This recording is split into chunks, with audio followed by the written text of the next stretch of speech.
नमस्ते। एक शब्द है जो बड़ा सुनने में आता है, भक्ति भक्ति भक्ति। कुछ लोग हैं जो भक्ति को बड़ा लोअर उसमें, ये तो बड़ी मूर्ता है, अंधता है, इत्यादि इत्यादि। कुछ जो कहते हैं बड़े भक्त हैं, वो राम जी के बड़े भक्त हैं, कृष्ण जी के बड़े भक्त हैं, महर्षि अरविंद के बड़े भक्त हैं। तो वास्तव में भक्ति क्या है? माता जी पहली चीज स्पष्ट करते हैं कि नाचना, कूदना, गाना, उछल उछल के डांस करना, कृपया इसे भक्ति से ना जोड़ें। भक्ति का रूट भुक्त, भज, भग, जॉय। जो ईश्वर उनके नाम में, उनकी लीला में आनंद लेता है, इतना आनंद लेता है कि उसके लोम हर्षण हो जाते हैं, उसको बड़ा आनंद आता है। और बाय द वे ये सर्वत्र है। ये भी एक अनुभव हुआ था अभी हाल में। एक कम्युनिटी में मैं जाके बात कर रहा था, वो डच हैं। तो बाद में उनका ये तरीका है, हम लोग नहीं ये चीज करते कि भाई आपको कैसा लगा कैसा लगा, क्योंकि हम लोग अहंकार पोषित ना हो तो वी डोंट डू दैट। तो पर उनका ये रिवाज है। तो उन्होंने टॉक के बाद सबसे पूछा कि कैसा लगा कैसा लगा, सब अपनी अपनी बात कर रहे थे। तो एक लेडी ने बड़ी इंटरेस्टिंग बात कही।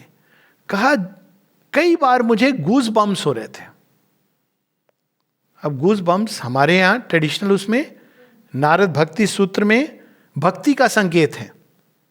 उसने ये नहीं कहा कि मुझे बहुत प्रेम आ गया, उसने कहा मुझे गूज बम्स हो रहे थे बहुत बार। दूसरी ने कहा कि मुझे अचानक लगा कि मैं मां से जुड़ गई हूं, वर्षों से कोई बिछो था। तो ये भक्ति है to take joy in the divine, in the name of the divine, in the service of the divine. भगवान की सेवा में, उनके नाम में, उनकी लीला के वर्णन में, उनके सानिध्य में आनंदित जो होता है। और जो जा रहा है इसलिए कि आज मैंने रिकॉर्ड में नाम लिख दिया कि भैया जाना है, 5 मिनट की एक रिचुअल कर लो कि भाई आज ये दिन है, ये फला फला दिन है, आज के दिन जाना होता है मंदिर, क्योंकि क्या पता भगवान गुस्सा ना हो जाए। ऐसे भी लोग होते हैं कि आज के दिन हम गए नहीं, कुपित ना हो जाए। तो वहाँ जाके आपने एक माथा टेक दिया, दिमाग में 10 तरह की चीज़ें चल रही हैं, 10 का नोट, 100 का नोट, जो भी आपकी श्रद्धा और दान पेटी का। और आपके कई बार लोग पाप धोने के लिए भी डाल देते हैं कि मैंने लाख रुपए कमाए हैं गलत तरीके से, 1000 रुपये में डाल दूं। तो अब ये सब चीजें भक्ति नहीं है। घंटों खड़े हो कि आपने अपने कान को पकड़ लिया कि अभी तक के माफ कर देना, बाहर जाके मैं नए पाप करूंगा। Bhakti is nothing to do with all this. तो माता जी स्पष्ट करती, इनका भक्ति से कोई लेना देना नहीं। भक्ति जब हम भगवान में जॉय, उनकी सेवा काम को जॉय मिलता है स्वतः ही। इस एक काम ड्रजरी के रूप में नहीं होता, अरे क्या करें अब आश्रम ज्वाइन कर दिया है, हमको तो करना ही है, मोनेस्ट्री में आ गए, ना हम घर के रहे ना बाहर के रहे, अब हम जो है हमारा यहीं पर है, काम दे दिया है तो अब करना है हमको, 6 घंटे कब हमारे हो गए। दैट इज नॉट भक्ति, दैट इज नॉट सेवा। जो सेवक होता है वो तो कहता है और मुझे काम मिले, उसमें उसको जॉय मिलता है ईश्वर की सेवा में। और उसी तरह ये भक्ति का आंतरिक एक्सप्रेशन होता है जो सबसे ऊंचा, स्वयं को भगवान को दे देना। अब मैं तुम्हारा हूं, मेरे विचारों में केवल आपके विचार आए, मेरे भाव में केवल आपके लिए प्रेम जगे। कठिन है पर वो प्रयास करता है, अभिप्सा यही रखता है मेरे शरीर की एक एक रग आपकी ही सेवा में प्रस्तुत हो। कोई और वाइब्रेशन से, स्पंदन से मेरा शरीर भ्रमित ना हो और वो स्पंदित ना हो। मेरा हृदय केवल आपके लिए धड़के, मेरी श्वास आपके लिए चले। ये भक्ति की पराकाष्ठा है, जहाँ कंप्लीट सेल्फ गिविंग, पूरे जीवन का क्षण प्रति क्षण, जीवन का एक एक स्पंदन, गति, श्वास, सब कुछ भगवान को अर्पण। लेकिन मिनिमम जो है उसका ये है कि हम भगवान के लिए स्वयं को प्रस्तुत करते हैं, उनमें आनंदित होते हैं। भज, दैट इज भजन। भजन एक बाहरी गाना नहीं है। भजन वो है जिसमें आपको एक जॉय आता है। क्यों? क्योंकि वो आपके प्रियतम की बात हो रही है उसमें, तो वो भजन है। अब जो ऐसी भक्ति है, जो शुद्ध भक्ति है, सच्ची भक्ति है, जो गहराई से उठती है, ये एक ऐसी ऊर्जा है जिसको संभालना बहुत कठिन है। व्यक्ति अस्थिर हो जाते हैं, इसीलिए कई बार लोग नाचना गाना शुरू कर देते हैं। ये भी कारण है क्योंकि वो थोड़ी सी भी प्रेम की ऊर्जा, सबसे कठिन है प्रेम की ऊर्जा को संभालना। प्रेम की ऊर्जा ने, वो वार था ना ट्रॉय का, उसके बारे में किसी ने लिखा, हेलेन को डिस्क्राइब कर रहे हैं जिसके कारण बाहरी रूप से युद्ध हुआ, तो उसको डिस्क्राइब कर रहे हैं, the face whose beauty launched 1,000 ships into the Aegean Sea. वो चेहरा जिसके सौंदर्य ने हजारों जहाजों को समुद्र में धकेल दिया. प्रेम की ऊर्जा की शक्ति है. प्रेम की ऊर्जा की शक्ति है जो केवल वह शक्ति जो कृष्ण, जिनको दुर्योधन और ना जाने कौन कौन से महारथी बांध नहीं पाए, वो कहते प्रेम से मैं बंध जाता हूं. तो उस ऊर्जा को संभालना बहुत कठिन होता है. एक जगह मां कहती हैं कि केवल वे लोग जो बहुत वाइड हैं, विशाल हैं और स्ट्रांग हैं, वही केवल प्रेम कर सकते हैं. कमजोर लोग तो केवल सेंटिमेंट जाहिर कर सकते हैं. बहुत यहाँ पर वाइड और स्ट्रांग, वो सेंटिमेंट वर्सेस इंडिफरेंस, इस एक्सिस पर नहीं देखना चाहिए. जो स्ट्रांग होते हैं, जो वाइड होते हैं और उनके अंदर एक सुचिता होती है, एक तप शक्ति होती है, वो प्रेम को कंटेन कर सकते हैं. सावित्री में इसका बहुत सुंदर वर्णन है. माँ यहाँ बता रही है, you must have a strong body and strong nerves. You must have a strong basis of equanimity in your external being. अगर किसी ने कुछ कह दिया जिसको आप प्रेम करते हो, या भगवान को आप प्रेम करते हो और आपके अनुसार जीवन नहीं हुआ, आप सोच रहे थे कि मेरे जीवन में ABC आपकी बकेट लिस्ट पूरी हो जाए, अब भगवान ने आपकी बकेट को ही ठोकर मार दी. बकेट लिस्ट बात की बात है. शायद कईयों को ना पता हो बकेट लिस्ट. बकेट लिस्ट मतलब आपकी विश लिस्ट. लोग लिखते हैं 20 चीज़ें मुझे जीवन में करनी. मुझे आज तक समझ नहीं आई कि क्यों बनाते हैं ये सब. खैर करते हैं, वो एक तरीका है बकेट लिस्ट. तो अब बकेट लिस्ट आपकी है, पूरा कौन करेगा? भगवान. अब भगवान कभी कभी आपकी बकेट को ही ठोकर मार देते हैं, कहते हैं हो गई तेरी लिस्ट हवा में उड़ रही है. लेकिन वो तब करते हैं जब वो बहुत प्रेम करते हैं. अमृता की वो स्टोरी है ना, जब उनको बड़ी डांटती थी माँ, पर हमेशा नहीं, बहुत प्यार करती थी, बीच बीच में. तो एक बार डांट रही थी, तो किसी ने अमृता से पूछा, अमृता आप मुस्कुरा रहे हो? माँ डांट रही. कहती इसीलिए तो मुस्कुरा रहा हूँ. माँ डांट रही है, आप मुस्कुरा रहे, बड़ा मजा आ रहा, प्रसन्न हो रहा हूँ मैं अंदर में. क्यों? अरे जिसको इतना समझ रही है उसको डांटती. कभी देखा है माँ को किसी और को डांटते हुए? उनको ये पता है कि वो मुझे डांटेंगी तो मैं गलत नहीं समझूंगा. और इस बात की पुष्टि श्री अरविंद माता जी ने की. चंपकलाल जी को भी ट्रेन जैसे किया. एक बार माँ पूछती चंपकलाल जी से, मैं बहुत कठोर हूं क्या? नहीं माँ, आप मुझे सिखा रही हो सेवा कैसे की जाती है. क्योंकि वो प्रेम का एक रूप है भगवान का. जिससे तो अगर आपके अंदर समता नहीं है तो थोड़ा सा, अरे हम तो माँ की तरफ मुड़े थे, हम तो उनकी सेवा करना चाह रहे थे, आए भी हम सब छोड़ छाड़ के आए. भगवान ने तो हमको अब सोचा था हमारी ज़िंदगी कंफर्टेबल हो जाएगी, हमारे सारे इच्छाएं पूरी हो जाएंगी. शायद हम ये नहीं सोचते तो पूरी हो जाती. क्योंकि हम ये लेके आए थे, भगवान पहले उस लिस्ट को फाड़ते हैं, बाद में कहते अच्छा दिखा क्या लिखा था तूने. हम कहते भगवान रहने दो, हो गया. नहीं तो दिखा दे, मुझे पता है लिस्ट फाड़ी है, लेकिन तेरे अंदर जो भाव हैं उनको नहीं फाड़ा है. लिस्ट फाड़ी ताकि तेरे हृदय से डिजायर्स चली जाए, और अब क्या देना है क्या नहीं देना है उसके द्वारा तू जो चाह रहा था वो सब मैं तुझे दूंगा. जो तू उसके द्वारा, तू सोच रहा था इस मानव संबंध से तुझे बड़ा प्रेम और जॉय मिलेगा, संबंध मैंने हटा दिया, पर प्रेम और आनंद मैं दूंगा तुझे. तो उसके लिए क्या चाहिए? समता. तो माँ कहती है बहुत स्ट्रांग और समता. If you have this basis you can contain a world of emotion and yet not have to scream it out. और ये चीज का सबसे सुंदर उदाहरण रामायण में श्री राम और सीता के जीवन में दिखता है. इसीलिए उनको कहा गया मर्यादा पुरुषोत्तम. क्या प्रेम है, एक दो जगह एक्सप्रेस करते हैं, जब पत्ते से इससे पूछते हैं, वरना क्या प्रेम है. लड़ने चले गए राक्षस, माने जिस असुर को किसी ने डिफीट नहीं.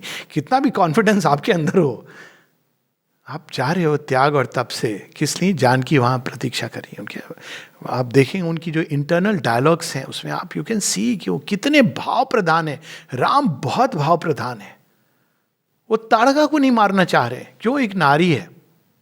अरे नहीं, नारी तो बाद, वो एक राक्षसी है जो विध्वंस कर रही है जंगल को विध्वंस कर रही है, ऋषियों को मार रही है, खा रही है तो नारी। इसको मैं कैसे तीर चलाऊं?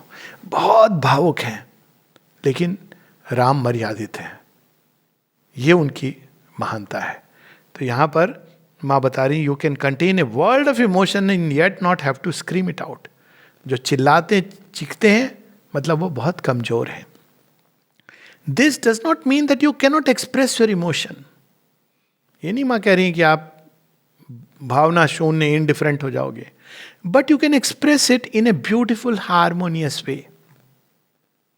ये हम सबको सीखना है।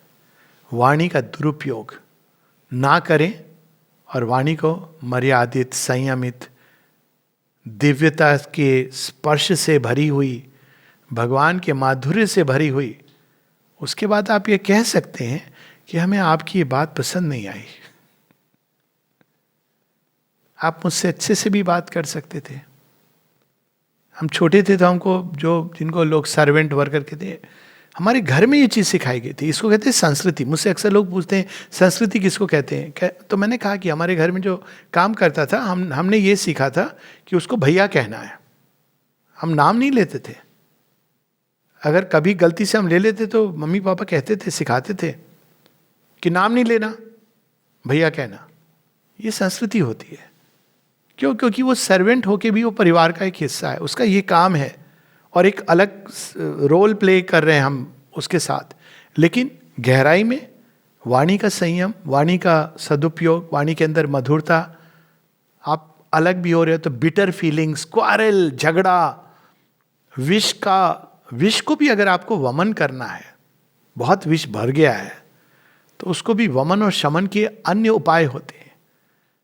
रादर देन बिल्कुल आप खुले में उसको एकदम सारे संसार को विष से भर दो। तो माँ कह रही हैं कि ये मतलब नहीं कि तुम अपने भावों को अभिव्यक्त नहीं करोगे, प्रेम को अभिव्यक्त नहीं करोगे। आपको भगवान के प्रति प्रेम आ रहा है तो आप कैसे अभिव्यक्त करोगे? माँ कहती हैं कई बार आप पूरी तरह उनके लेट जाते हो, आपके गोद में हो, अभिव्यक्त कर रहे हैं। लेकिन अभिव्यक्ति का मतलब ये नहीं कि चिल्ला चिल्ला के जय ये हो जाए वो हो जाए, ये जरूरी नहीं है। भगवान सुन रहे हैं, आप उनको बहरा करने की जरूरत नहीं है। वो हृदय की उस छोटी सी वाणी को सुन रहे हैं जो आपके अंदर निरंतरता से चल रही है। माँ माँ माँ माँ माँ, हृदय के अंदर। और उनको सब भाषाएं आती हैं। ये भी बात हो रही थी, मैंने कहा देखो आप अपनी स्पेनिश भाषा में उनको बुला लो माँ, उनको आती है, सभी आती है। उनका बोलते क्या है? मात्रे। मैंने कहा देखो माँ तो आएगी है ना इसमें। कई सारे माँ के नाम में तो वैसे भी है। तो ये भाव अंदर में आपको चिल्ला के चीखने की, वो 10 मंजिला इमारत बना के कंकड़ पत्थर की वहाँ से सब लोगों को सुबह सुबह जगाने की कि देखो हम भगवान का नाम ले रहे हैं, ये जरूरत नहीं है। ये तो वे करते हैं जो ये मानते हैं कि भगवान बहरा हो गया है। ढोल नगाड़ा पीट के किसी चीज को आप ब्यूटीफुली करते हो, हारमोनियस। गणपति जी के सामने आप उछल रहे हो, कूद रहे हो, नाच रहे हो, दारू पी करके आप, ये भगवान खुश हो रहे हैं क्या? आप उनको विदाई दे रहे हो। आपके हृदय में क्या भाव होना चाहिए? आप मैंने देखा है गणपति बप्पा मोरिया पुरचा वर्षी लौकर आ, लेकिन इतनी चेहरे पे इतनी खुशी हो रही है, अरे वो जा रहे हैं। आप उनको बुला कोई ऐसे करेगा? आप किसी को घर से विदा कर रहे हो, आप हाँ आना नेक्स्ट टाइम, कोई आप हालेलुया हो रहा है क्या? आपको दुख हो रहा है अगर मन में कि हम आपको नहीं संभाल सके, आप आना। हम चाहते हैं कि आप सदैव हमारे साथ रहो, क्योंकि आप इतने क्यूट हो, इतने स्वीट हो। तो भगवान कभी जाएंगे, वो कहेंगे मूर्ति जा रही, मैं तेरे साथ हूं। पर नाच गाना करके, तो ये माँ बता रही ये भक्ति नहीं है। सारे रिलीजियस फंक्शन अटेंड कर रहे हैं, ये भक्ति नहीं है। रात रात जगराता हो रहा है माता का, फिर किसी को माता आ भी जाती हैं, वो व्यक्ति नाचने कूदने लगता है, या लेडी जनरली। हिस्टीरिया है ये। प्राण जगत की शक्तियां हैं, ये कुछ नहीं है, ये प्राण जगत की शक्तियां हैं। कभी कभी वो प्रेडिक्शन भी कर देंगे, क्योंकि प्राण जगत की शक्तियों के अंदर थोड़ी सी एक कैपेसिटी होती है। कई चीज़ें बड़ी जनरल नेचर की होती हैं, लोग बड़े अट्रैक्ट हो जाते हैं कि माता आ गई। आसान है, जिसने सृष्टि की रचना की है, वो जब वास्तव में अंदर में, अगर माँ कहती है कुंडलिनी जागरण में भी केवल 1% लोग होते हैं जो सच्चे होते हैं और जिनको सच में स्पर्श महसूस होता है।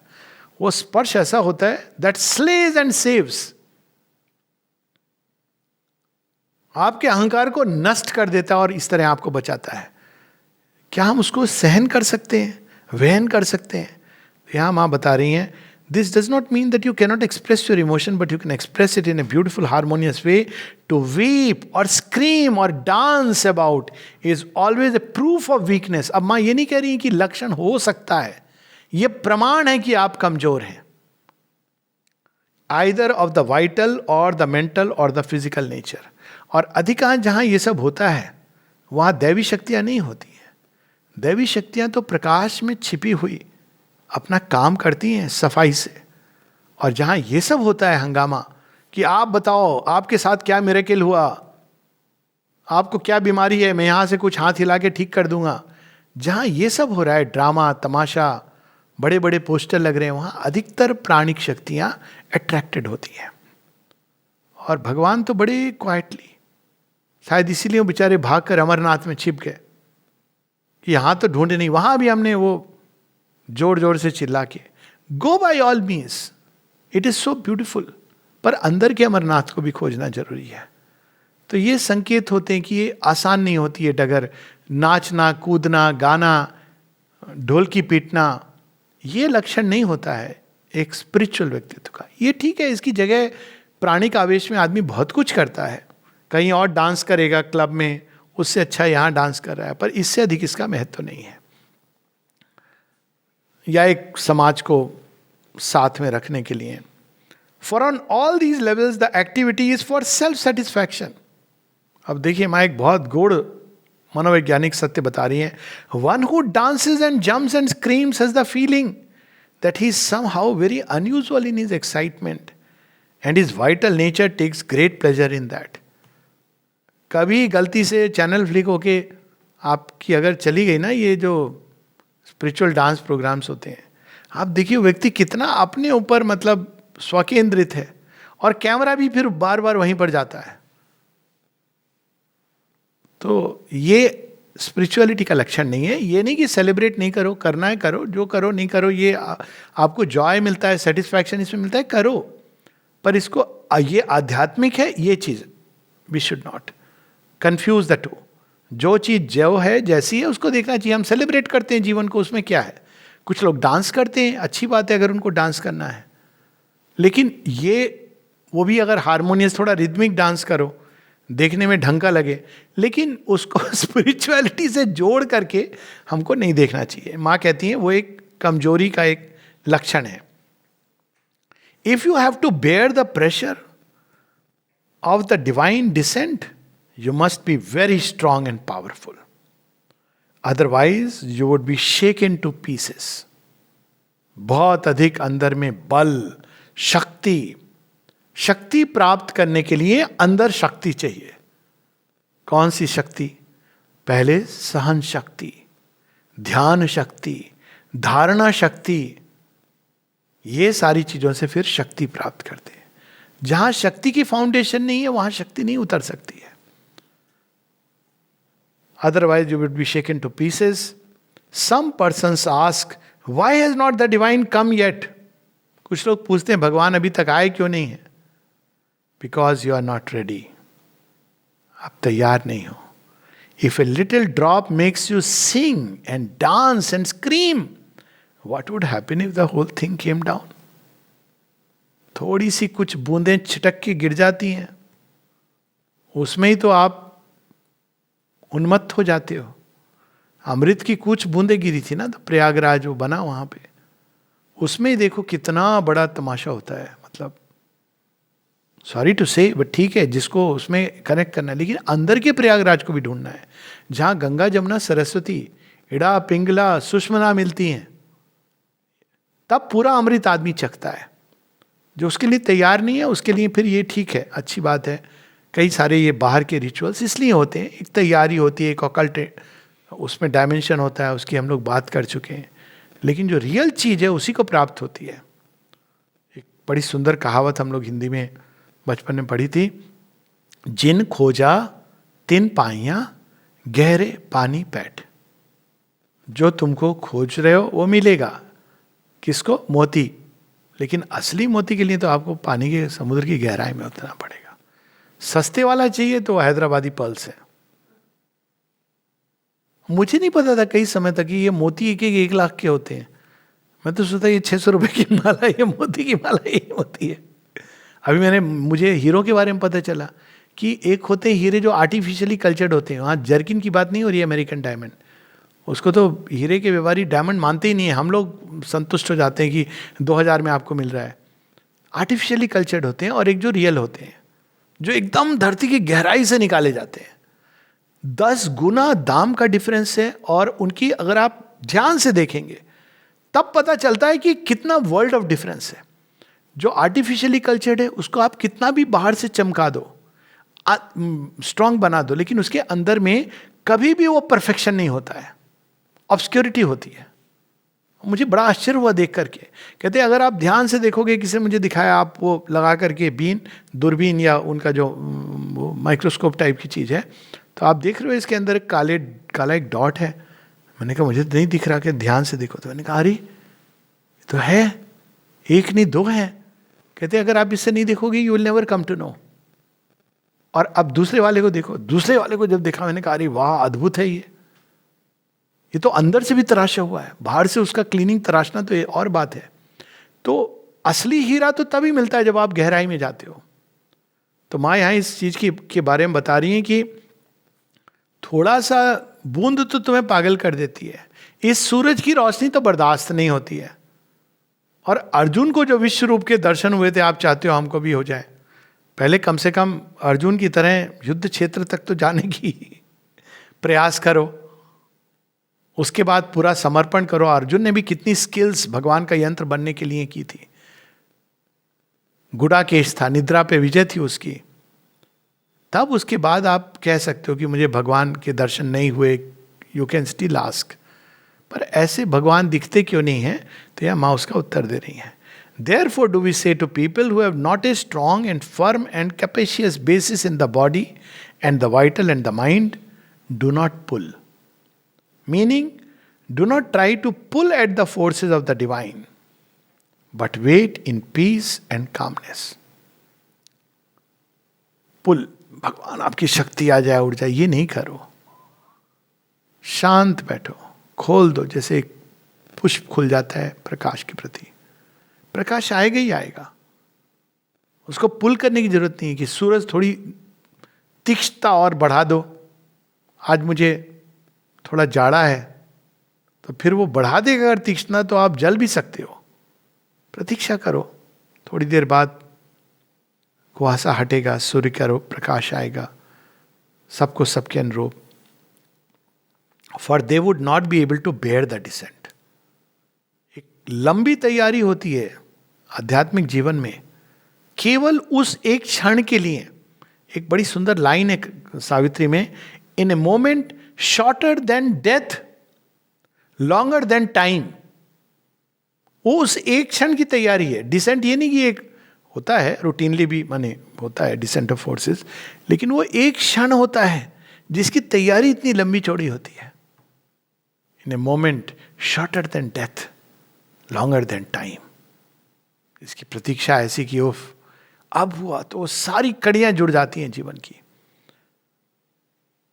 But to those who possess the necessary basis and foundation, we say on the contrary, aspire and draw.